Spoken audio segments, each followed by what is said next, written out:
Assalamualaikum warahmatullahi wabarakatuh. Perkenalkan, nama saya Naulia Seraladati dari jurusan S1 Pendidikan Tata Boga Avrince. Di sini saya akan menjelaskan mengenai materi bahan makanan daging sapi.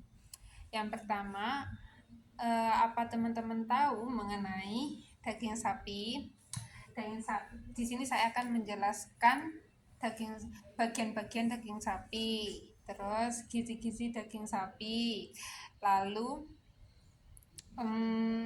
contoh hidangan dari berbagai macam bagian daging sapi. Baik, yang pertama, pengertian daging sapi.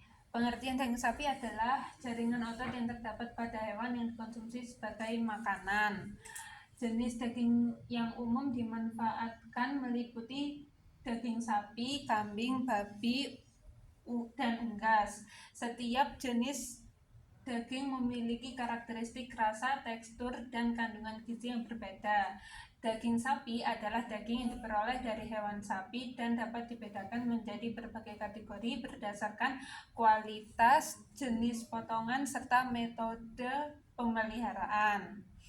Pengertian daging menurut para ahli. Yang pertama, menurut Suparno 1994, daging sapi didefinisikan sebagai semua jaringan hewan dan semua produk hasil pengolahan jaringan-jaringan tersebut yang sesuai untuk dimakan serta tidak menimbulkan gangguan kesehatan bagi yang memakannya.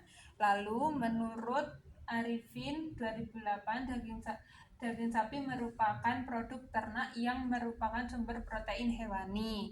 Daging sapi merupakan bahan pangan yang mengandung gizi yang dibutuhkan oleh tubuh manusia untuk pertumbuhan dan kesehatan. Lalu yang terakhir, menurut Nurwantoro 2012, daging sapi merupakan salah satu bahan pangan asal ternak yang mengandung nutrisi berupa air, protein, lemak, mineral, dan sedikit karbohidrat, sehingga dengan kandungan tersebut menjadikan medium yang baik untuk pertumbuhan bakteri dan menjadikan mudah mengalami kerusakan.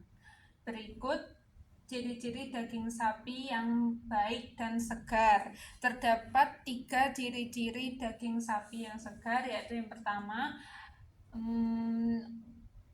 ciri-ciri warnanya yang merah, ceri dan cerah. Lalu yang kedua, bau tidak menyimpang seperti ada bau amis, asam, dan menyengat. Lalu yang terakhir, daging yang kenyal adalah kuncinya. Jika ditekan dengan jari, daging yang baru dan segar memiliki konsistensi kenyal. Jadi untuk bahan daging yang sudah tidak segar, jika ditekan itu tidak memiliki konsistensi yang kenyal gitu. Lalu yang berikutnya, kandungan gizi pada daging sapi. Kandungan gizi pada daging sapi sangat bervariasi dan sangat penting bagi tubuh. Ada beberapa gizi yang terkandung di dalam daging sapi, yaitu yang pertama, kalori, lemak jenuh, lemak trans, protein, kalsium, zat besi, vitamin D, vitamin B6, vitamin B12, dan magnesium. Lalu berikutnya,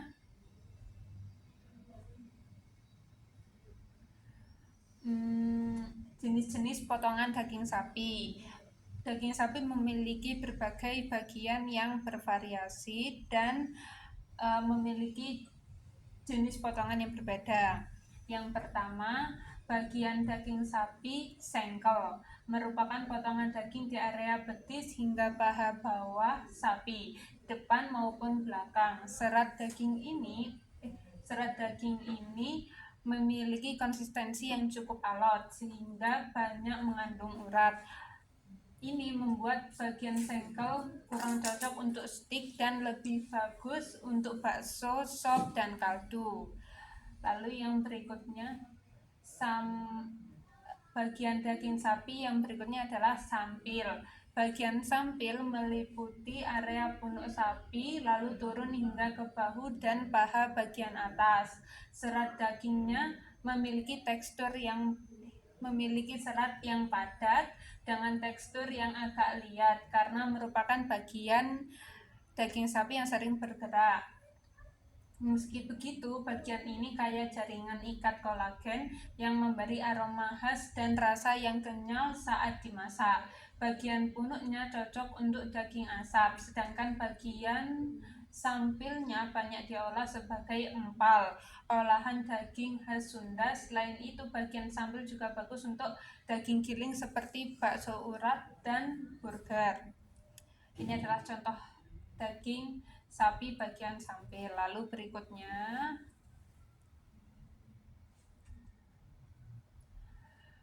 berikutnya adalah sandung lamur atau brisket. Bagian brisket atau sandung lamur meliputi area dada dan ketiak di bawah paha depan. Kalau istilah sandung lamur agak asing buat kamu, mungkin lebih akrab dengan sebutan tetelan. Serat dagingnya sedikit dan agak alot dengan banyak bagian lemak keras yang tidak meleleh saat dimasak. Karakter ini membuat sandung lamur lebih cocok untuk olahan daging yang berkuah seperti soto, sop, dan asam-asam. Selain itu, lapisan lemak kerasnya juga kerap jadi campuran olahan bakso, sosis, atau kornet. Berikut adalah contohnya. Lalu yang berikutnya adalah daging sapi bagian iga atau yang lebih sering kita kenal adalah rib. Daging iga yang melekat di sekitar tulang rusuk memiliki tekstur yang lunak dengan banyak lemak yang mengelilinginya. Meski tak sebanyak bagian sampil, daging iga juga mengandung jaringan ikat di perlekatannya dengan tulang. Ini membuat iga sangat cocok untuk olahan rebus seperti sop iga atau kuah kaldu. Lapisan lemaknya juga membuat rasa gurih dan juicy saat diolah sebagai iga bakar. Berikut adalah contoh bagian daging sapi bagian iga. Lalu berikutnya adalah sancan depan atau plate. Potongan sancan depan meliputi bagian perut di bawah iga dari sandung lamur hingga ke sancan belakang. Tekstur dagingnya cukup tebal dan agak alot serta mengandung cukup banyak lemak. Karena itu penggunaannya biasanya untuk daging giling, semur, dan masakan lain. Ini adalah contohnya. Lalu berikutnya, punggung atau short loin. Bagian punggung atau short loin merupakan bagian yang banyak menyimpan daging dengan kualitas terbaik karena lembut. Short loin meliputi area pendek di belakang iga hingga ke pinggang. Serat daging di area ini lebih jarang serta bukan merupakan otot daging yang aktif bergerak sehingga terasa lunak dan lembut di lidah. Oleh karena itu, daging di area ini cocok untuk jenis masakan apa saja, terutama steak dan sate. Olahan terkenal dari bagian ini diantaranya porterhouse steak, T-bone steak, dan strip steak. Next, berikutnya adalah khas luar atau yang lebih sering kita kenal adalah sirloin. Khas luar adalah potongan daging yang meliputi area di belakang short loin hingga ke paha, termasuk tulang pinggul. Sirloin merupakan bagian sapi yang paling banyak dagingnya serta tebal dan padat seratnya. Daging di area ini berlapis lemak lunak yang dapat meleleh saat terkena panas. Ini menjadikan sirloin memiliki cita rasa yang juicy dan gurih saat diolah menjadi steak. Faktanya, sirloin steak termasuk salah satu steak favorit para penggemar olahan daging. Berikut adalah contohnya. Lalu yang berikutnya, khas dalam atau yang lebih sering kita kenal adalah tenderloin. Daging khas dalam merentang di wilayah short loin dan sirloin, tapi berada di bagian dalam. Bagian daging ini jarang digunakan untuk aktivitas sehingga serat ototnya lebih jarang. Tenderloin merupakan bagian sapi yang paling lembut dagingnya sehingga sangat cocok menjadi steak. Faktanya, tenderloin steak merupakan salah satu jenis steak yang mahal dan banyak dicari. Salah satu alasannya selain karena teksturnya yang lembut, potongan tenderloin juga tidak banyak atau besar. Berikutnya, sancan belakang atau flank. Sancan belakang meliputi area perut di bawah short-loin dan sirloin. Bagian ini memiliki serat daging yang padat dan lemak yang lebih sedikit dari sancan depan. Pengolahan daging di bagian ini paling cocok dengan metode memasak basah dan lambat. Ini akan membuat jaringan ikat antar ototnya memecah sehingga daging terasa lebih lunak dan lembut. Potongan yang besar membuat cocok untuk semur. Bagi penggemar stik, bagian sancan belakang bisa dipotong melintang untuk skirt stick atau memanjang untuk flank stick. Lalu berikutnya adalah paha belakang atau round.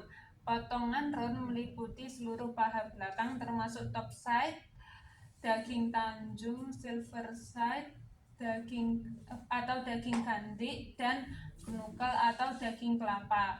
Tipe daging di bagian ini sangat sedikit mengandung lemak dan cukup liat akibat sering untuk bergerak. Karena itu metode memasak yang cocok adalah dengan metode masak yang lambat dan basah. Beberapa contoh hasil olahan dari bagian ini antara lain berupa rendang, tumisan, daging cincang, dan sejenisnya.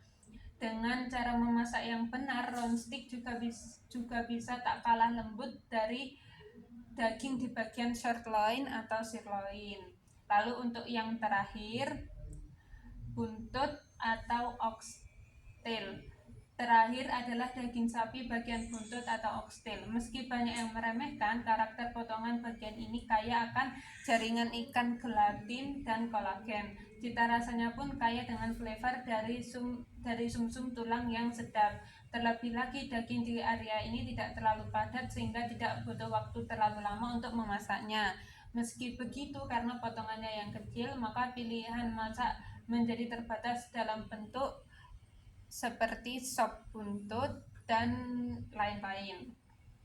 Sudah sekian penjelasan saya mengenai materi bahan makanan daging sapi. Kurang lebihnya mohon maaf. Wassalamualaikum warahmatullahi wabarakatuh.